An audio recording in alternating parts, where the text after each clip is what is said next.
Welcome to another episode of Clarity Digital Pod.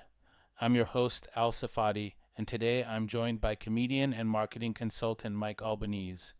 We're diving into the power of humor in marketing, why it works, how to use it effectively, and why human connection matters more than ever. Let's get into it. Hi, Mike. How you doing today? Al, what's going on, man? Nothing much. Thank you for joining our podcast today. I appreciate your time.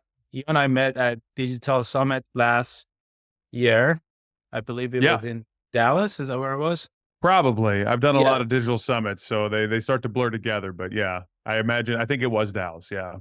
And I think you were one of the keynotes, right? I was a speaker. Yeah. I MC those a lot of events like that, but then also some of the more specific marketing or content creation ones, I'll do talks as well.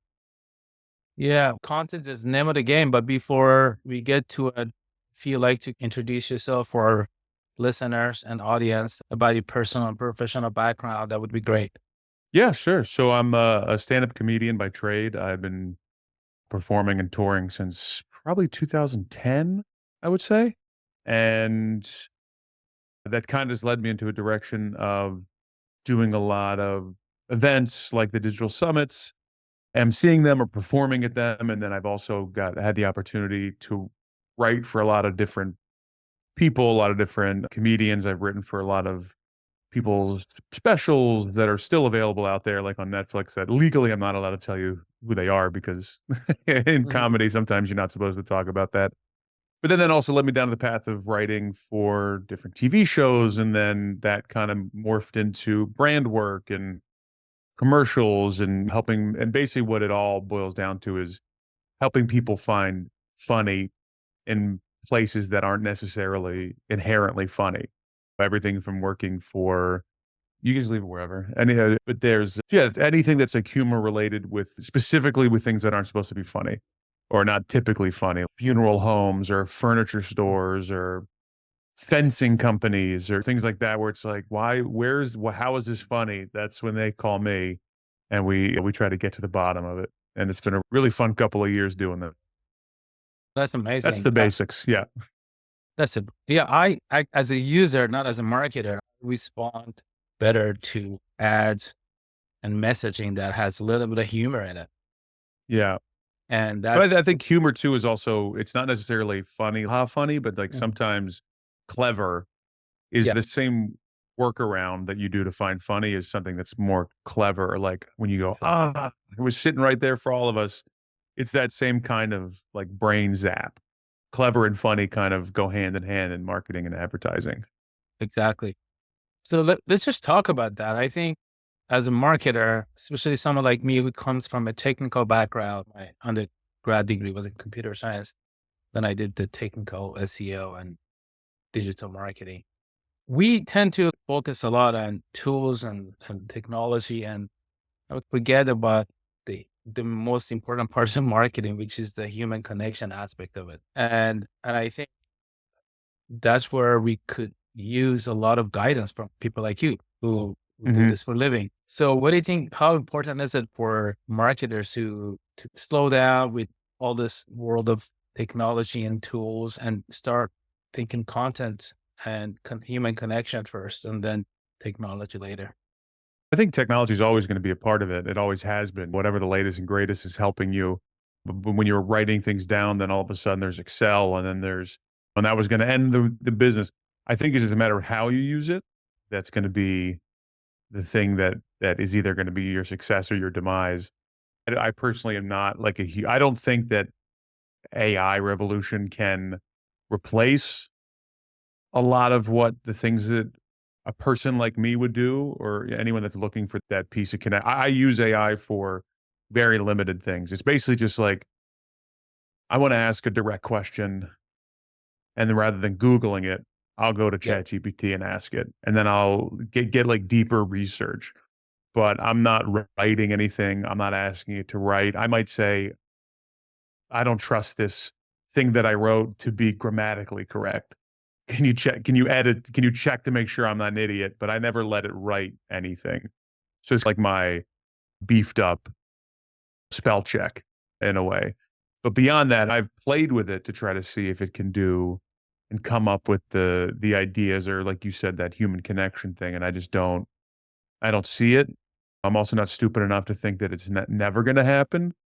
But if that does happen and that's where the route of it goes, then I've got to find a new job because Yeah, I don't want to be a part of that. agree. As a geek, I do play with the AI tools a lot, Mhm. and I see that where it could be beneficial, productivity, when you have the research, things like that, grammar check, maybe some of the visual tools like Canva. But I don't, yeah, that what makes you stand out in marketing, I think, is that the messaging is extremely important, the human connection. And you can say a lot with not saying a lot. Just, I think that's what are the things I remember from what you were saying at one of your sessions at Digital Summit, that you were I think it was you that said less is more. And I really like that because we tend to just say a lot, marketers.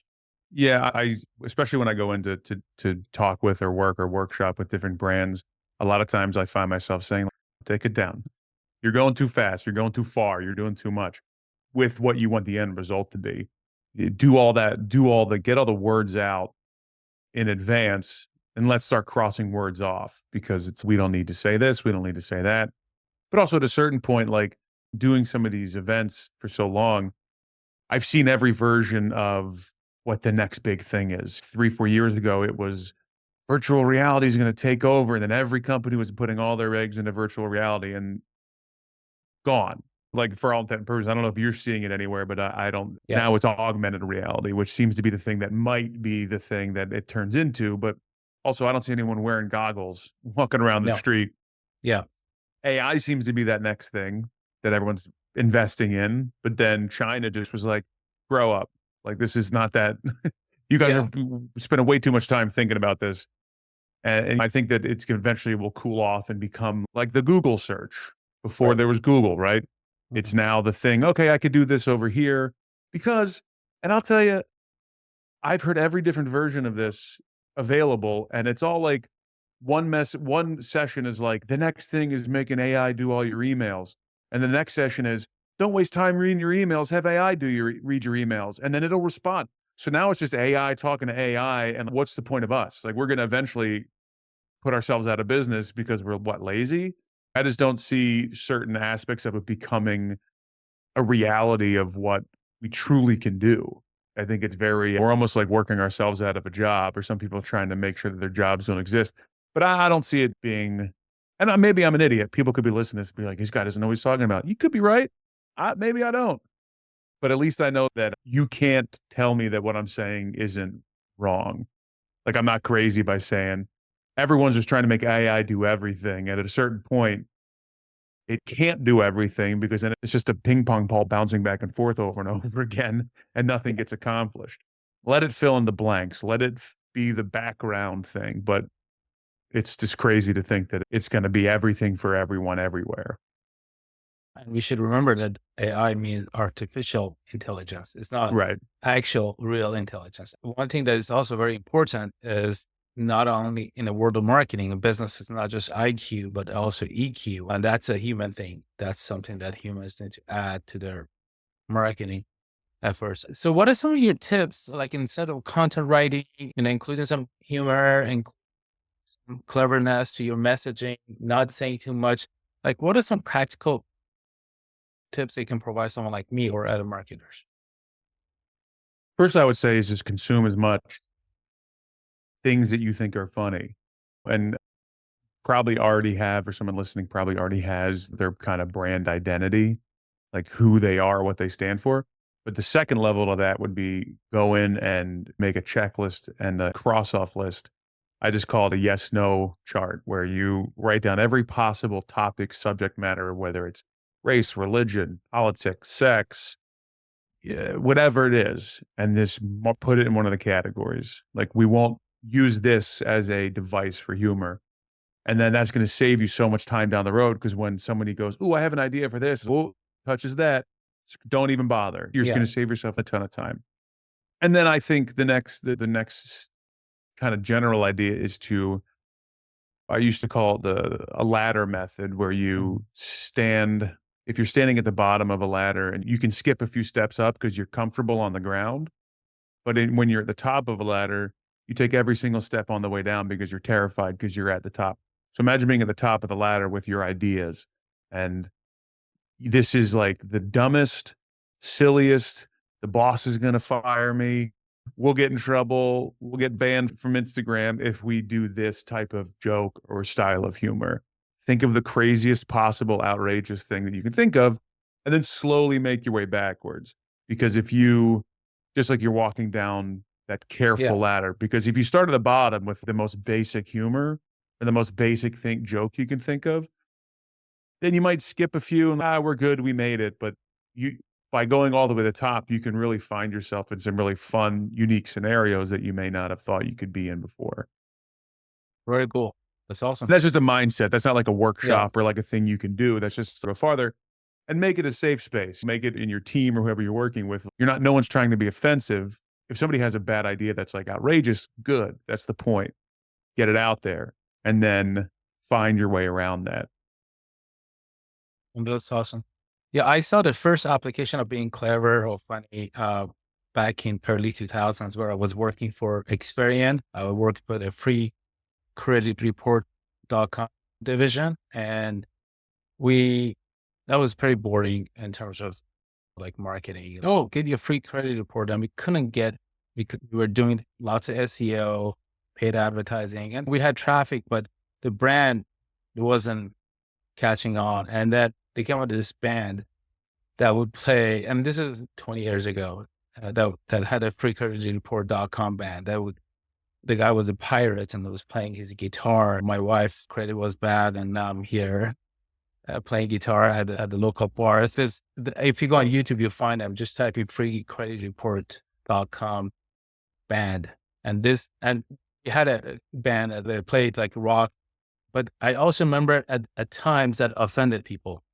Like one of the ones that they did was, oh, my credit is bad, and I'm here waiting at this restaurant, and then a bunch of waiters got pissed off. They're like, hey, I'm a waiter. I'm like, look, someone's always going to get upset over anything, but especially when you're trying to be funny, and especially like, I understand that. And I actually appreciate that risk that was taken with the experience. But that goes to another kind of idea that I like to run with is worst case scenario brainstorming.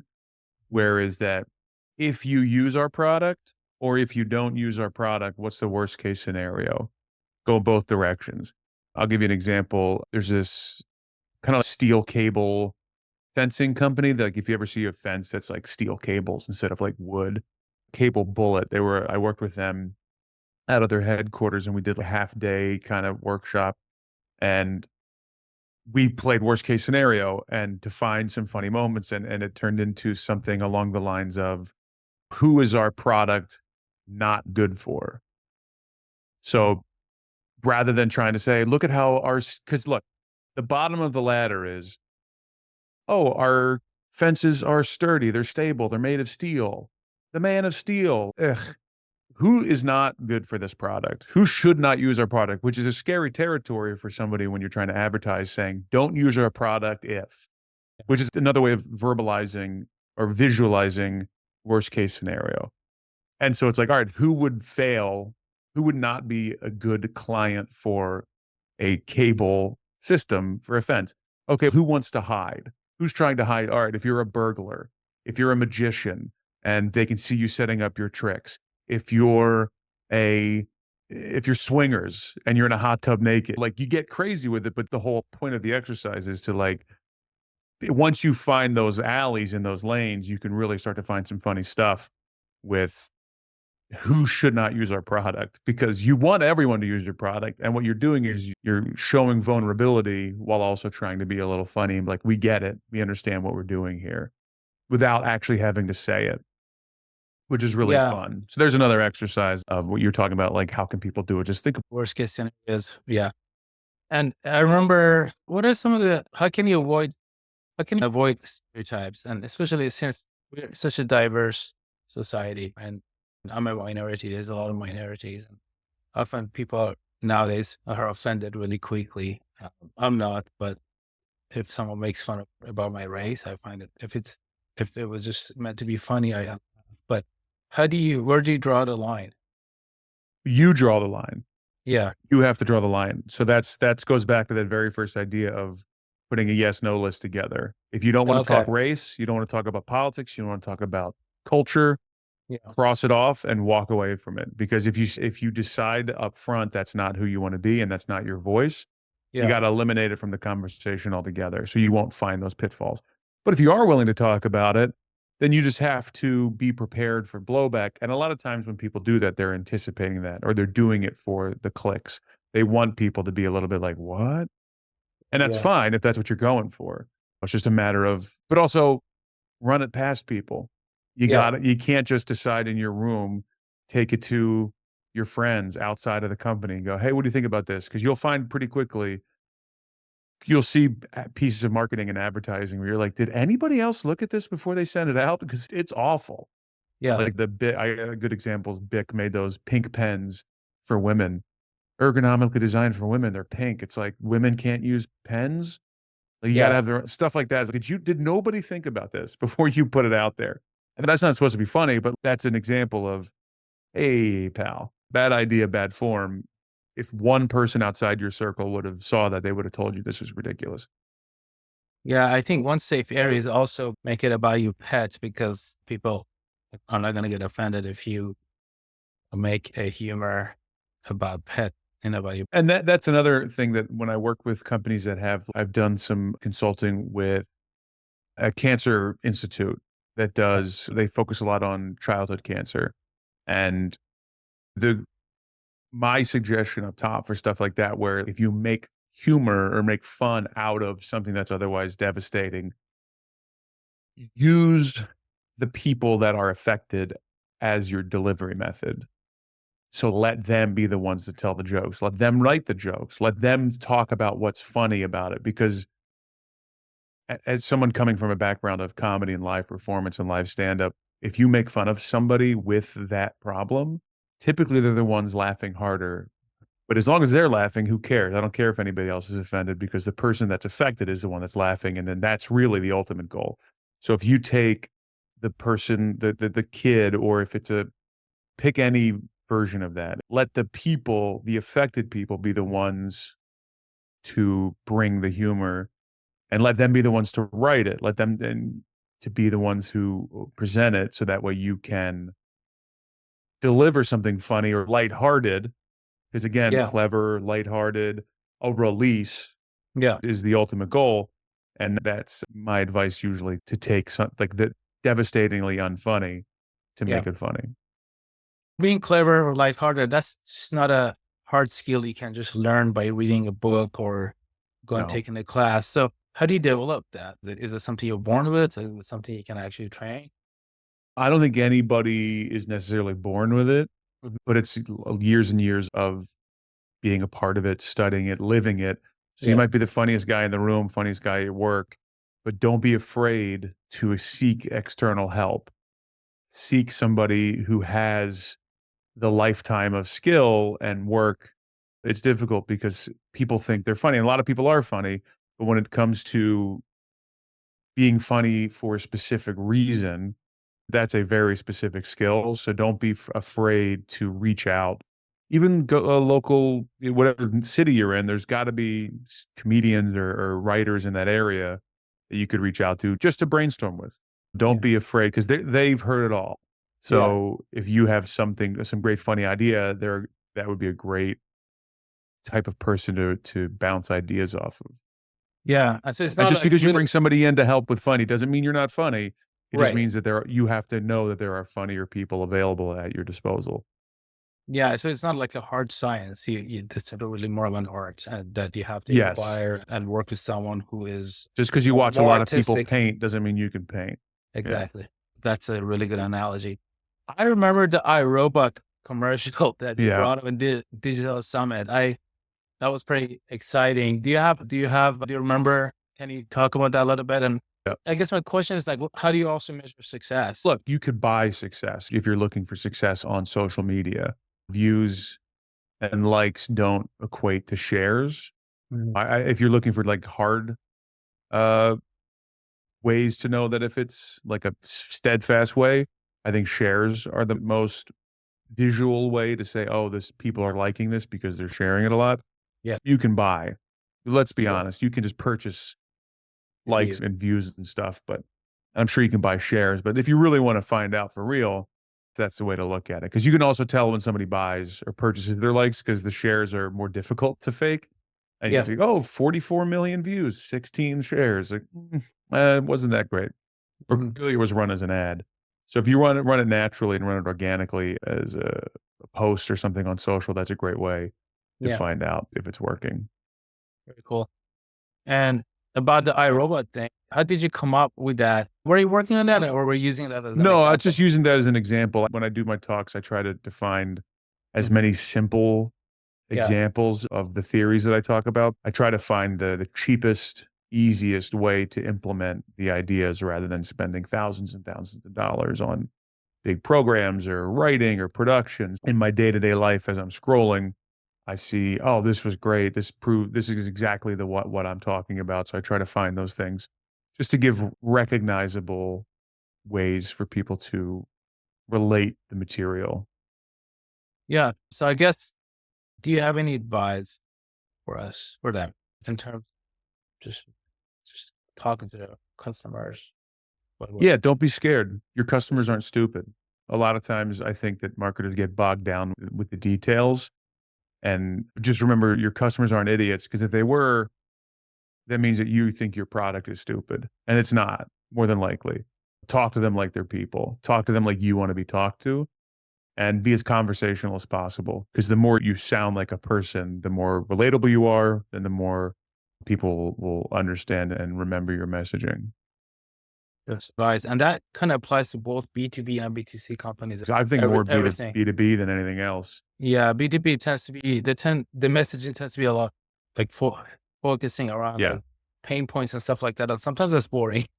The B2B, people forget that it's people behind that B. There's P's Yeah, behind the B. So, yeah. exactly. Yeah, they're like, oh, we're gonna advertise on LinkedIn, not Facebook. I'm like, chances are that the people that you're trying to reach out are also on Facebook, and they're probably engaged more on their Facebook Yeah. than LinkedIn. Very cool. Look, this has been very great. But anything else you like to talk about on this topic?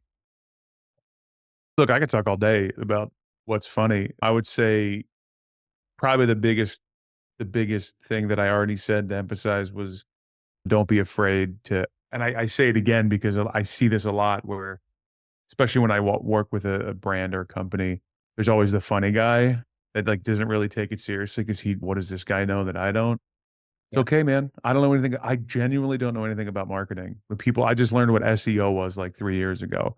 Yeah. I thought it was CO because Yeah. that's not my area of expertise. I don't Yeah. know it. I don't work it. And I don't want to pretend that I know what it is. Sure. So just don't be afraid to look for help when it comes to this type of stuff. Talking about help, what kind of help can you provide? Do you also work with marketers and agencies as consultant? Yeah. So I have a creative house that I just started last year called Burrow House Creative. Mhm. And we focus a lot on podcast content. Located in Manhattan in New York. Cool. We have in-house podcast studios, editing, but then we also do a lot of brand work and consulting work with companies. So if you're looking for help or anything from a phone call to having your team at our facility to do workshops and in-person stuff, it's very fun. It's very fun. A lot of times you go to meetings and workshops and it's just, oh my God, like we're not doing improv exercises. We're going to find really fun ways to give your brand some funnier ways of presenting itself. Yeah, it's been very successful for a lot of the clients that we've worked with. I'm personally thinking about contacting you later for business. I'm trying to come out of my own technical shell and get more into the creative part. And so I know I could use some help there for my agency. For sure. It's burrowhousecreative.com is my website. Okay. Burrow is Boroughg, like Mhm. the 5 boroughs of New York. And it's Mike at Burrow House Creative if you want to get in touch with me. Very cool. We'll do. And so let me just ask you some question, not so much marketing. You're a comedian. So who are some of your favorite comedians? Loaded question, because there's my Yeah. favorites of all time. There's my current favorites. Maybe like a know, little bit of both. Yeah, so I grew up Eddie Izzard is probably one of my all-time favorites. Dress to Kill is Yes. truly a masterpiece in storytelling. Always loved Dana Carvey. I always thought he was very brilliant.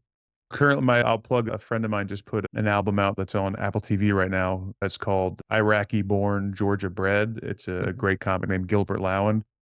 Independent release through Apple TV, which is pretty exciting. So that's a fun one. I just watched it last night. I've seen the special 1,000 times because we started together, but he just got his album out, which is exciting and is special. There's a plug for him. Very awesome. And when you're on the road, how do you stay motivated and funny? It gets tiring, right? Coffee, yeah. Coffee and sleeping in. Yeah. And Comfortable bedding. comfortable bedding, yeah. That I can tell you that every time I got too cheap for the hotel rooms, I regretted it. I'm like, no, I need to get a better. Yeah. When I for first sure. started, I was sleeping in my car sometimes. I was doing rest stops, naps, trying to get from one city to another, doing 22-hour drives in between gigs that get paid nothing. Staying in nice hotels is always helpful. Very cool. Thank you for your time. I really appreciate it. And I'll definitely be reaching out at some and trying to work with you. But thanks again for being here, and you have yourself a good weekend. Thanks so much for having me. Take care. Bye-bye. Yeah, bud.